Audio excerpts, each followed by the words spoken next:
Apay mabaling ka di, iti may isang nga tao, nga kuna na nga naisalakan. Nga magbibiyag mo't kanin-enjoy na ti basol iti biyag na. Kuna na mo't ngay nawat na ni Kristo Jesus. Kuna na ngay sunat Kristiyano, nabautisanan, membro iso na. Napapay nga kasi diya, in-enjoy na mo't ti basol ti biyag na, mabalin ka di diya. Dahil iti may isang nga problema kan, makikita iti panahon ti rata. Nagano ti may pokpokaw, nagano ti may claim, may sudakat. Anak iti Diyos. Nga isudakat Kristiyano. Nga isudakat ministro iti Diyos. Namno kita ang pibiyag da. Grabe mat nga do iti lamang da nga masok pibiyag da. Dahil iti may isang masapong nga maawatan tayo. Iti panahon nga na ito. Apay, naisalakan nga tayo kasjay nga tao. Awon, maawatan tayo. Ti salita ak dito di continuously nga in-enjoy na iti basol. Maawatak nga iti Biblia ay baga nga awan iti perfecto nga tao. Uri na iti Kristiyano kat mabalin kan posible nga masulisog da katag basol da. Namti may nga naisalakan. Ada di panaka, since ada iti Santo Espiritu kanyana, ada iti Diyos kanyana, no nakaarami di suna. Padam naman, ada di panakakonbiktar, ada di panagtignay iti Santo Espiritu. Iti puso kong panunod na, nga na di tsimpo nga disiplinaan iti Diyos isuna. Ngam ti salitaan tayo, kat di continual sin, ini-enjoyin na. Hanapay kayat nga ibatan, and yet, kung na Kristiyano ka no, apay mabalin diya. Iti libro ti 2 Timothy chapter 2 verse 19. Nevertheless, the foundation of God standeth sure, having this seal, the Lord knoweth them that are his, and let every one that nameth the name of Christ depart from iniquity. Kaya't kuman nga, maawatan nyo na ito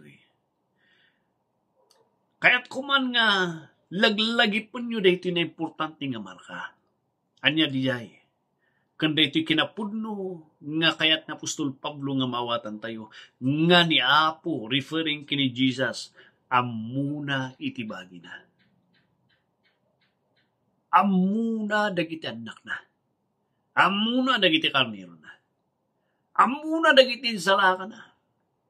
Amuna dagito And kunana iti sa uti pulag lagi pang yun iti. Let everyone that nameth the name of Christ depart from iniquity. And nusikakot kunam nga may saka nga bagi iti Diyos. Umikap ka iti basol. Tahaan nga mabalin nga kunam nga naisalakan ka.